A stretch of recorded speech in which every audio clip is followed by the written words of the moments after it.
Donnie and Dolly. The team is supported by ableauctions.ca. Closing your business? We can help. And King of Floors, your vinyl, laminate, and engineered flooring superstore. Sweep. In comes Mangiapane. Drops it back to Stecher. Moves it. Oh, what a move by Stecher. Walks back in front. Loose puck. They score! Mangiapane, the overtime winner.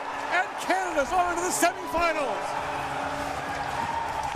So he attacks Morozov. Smart move. Troy Stecher in a matter of moments here. By the way, all of our guests today are sponsored by Skipper Auto. And what a moment that was, by the way. Supporting Canadian fishing families through a revolutionary seafood buying experience. There we go. Check them out online at skipperauto.com. As Red Wings defenseman Troy Stecher joins us now, a key member of the Canadian team that started the World Championships in Latvia 0-3 and ended up coming home with a gold medal. Troy, thanks so much for doing this for the first time, I think, in 7 or 8 weeks.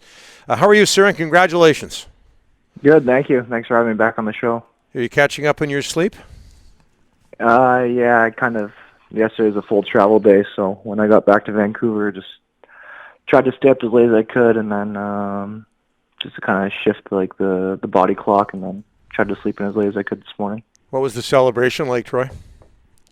Nobody went to sleep, I'll tell you that, but it was a lot of fun. Just the way the whole tournament played out, being counted out early and then going on to win, it was an unbelievable feeling. What can you tell us about traveling to Latvia? What was that experience like? It was unique. I was fortunate enough to go to Worlds in 2019 when it was held in, we were in Kosice, Slovakia. Mm-hmm. Obviously, COVID back then wasn't a thing, so this year it was quite strict. We were, restricted to our hotel. We had a meal room, a conference room, and that was it. And then we'd take a chartered bus over to the rink. So we didn't get to explore the town. We didn't really see anything. So at times it was tough mentally, but at the end of the day, we all went there to represent Canada. We all know how big of an honor that is. So that was always in the back of our mind, try to make the most of it. Troy, what changed after the 0-3 start? Well, we got Mangiapane that came in and took the tournament by storm.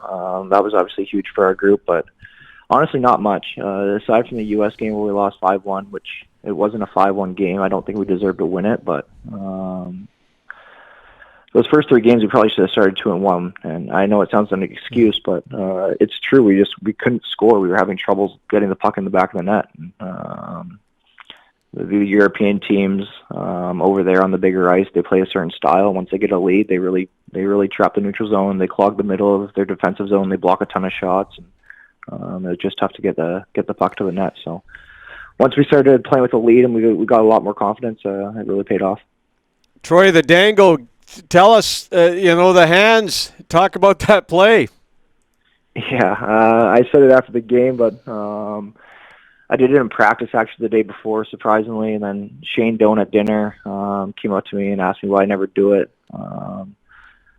Just kind of never really had the confidence to do it in a game at the NHL level, and we'd just gone to overtime against Finland too the game before, and I happened to be in the same position that Mangiapane was in, and I hit Cormier at the top, and then his shot got blocked, so that was kind of floating in the back of my mind too, knowing that in 3-on-3 they were going to be desperate to block everything. So as soon as I got the puck on my stick, I kind of knew that he would go down to try to block it, and just instincts kicked in from that conversation with Shane, and then next thing you know, I just kind of blacked out, and we were off to the semis.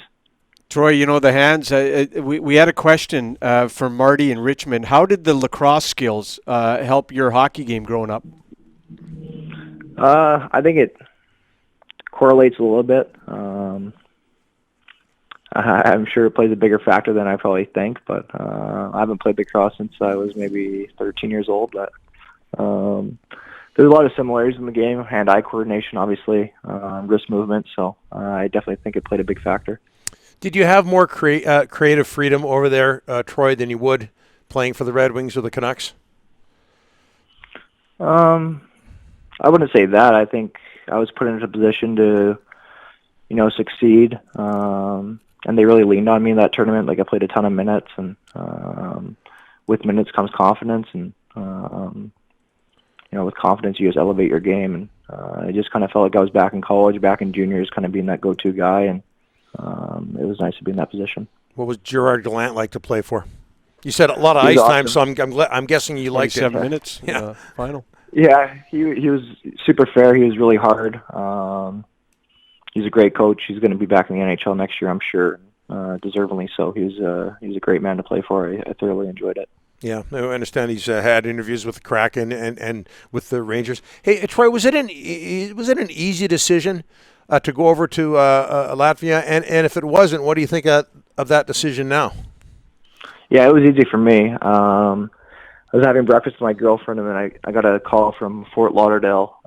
It happened to be Roberto Luongo, so that kind of made me speechless off the start. Obviously, being a huge fan of his when I was growing up and watching the Canucks, so right away I just said yes. And he just told me that kind of I was going to be a go-to guy for them. I was going to play a lot. It'd be a good opportunity for me and to represent the country. And he didn't know how we were going to be as a team, but just the Canadian way to never count us out, and we'd see where we'd go from there. So it was a no-brainer for my situation. You mentioned you could see Gerard Gallant back in the NHL as a head coach. Can you see Roberto as an NHL GM one day? I'm not. I'm going to say yeah, but that's kind of not really my forte, I guess. I don't really see how they manage besides picking the team for this tournament. I'm sure they do a lot of stuff behind the business. So I will say just conversing with him and rubbing shoulders with him, he's just a great gentleman. And it was kind of left me speechless, obviously. Like I said, just following him and his career and watching the Canucks back in 2011, it was really cool to be a part of his team. You mentioned Mangiapane. What other Canadian players impressed you?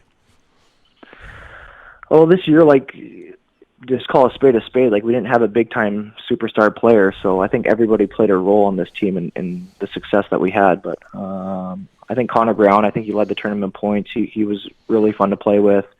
I was partnered up with Owen Power from the second game on. He's going to be a phenom in the NHL. It's at 18 years old, what he's already doing and what he did in that tournament, and you just kind of look at him and you know he's going to put on another 20, 30 pounds, and he's going to get more confidence and he's going to learn more. He was a real fun to play with. But like I said, everybody played a role. It was a great group of guys. And that's kind of one of the coolest things about being a hockey player is everybody has, similar interests, and everybody's a good person. So you play against these guys throughout the regular season, and then you come together and you just kind of check your ego at the door, and it's amazing the relationships that you make. Troy, you got a ton of ice time. One kid that didn't get any ice time was Canucks goaltender Mike DiPietro. How was he when you spent time with him in Latvia? He was awesome. He's the same guy as he was in Vancouver. I think here in Van, when I was here, he understood that he wasn't going to play. Even 2 years ago when we were in the bubble in the playoffs, he stayed behind in Vancouver in his own little separate bubble and training. So he's such a good person. I just wish him all the best, all the success in the world. He deserves it. He's the last guy off the ice every practice. He's taking one-timers to the head. He's playing rebound afterwards, and he knew his role there, and I know all the guys were super grateful to have him be a part of it. What's happening the rest of the offseason, Troy? I'm definitely going to swing the golf clubs. Haven't been able to play much this year, obviously, with the restrictions and COVID.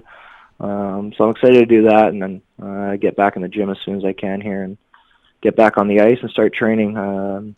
It's just kind of in my DNA, but at the same time I understand the kind of position I am as a player in this league, and I can't afford to take any time off. So I'm just trying to always improve. Troy, thanks so much for this. Again, double duty. We've had you on recently along with today. Thanks so much for this, and congratulations again. Yeah, thank you. Thanks, guys. Thanks for having me. You bet.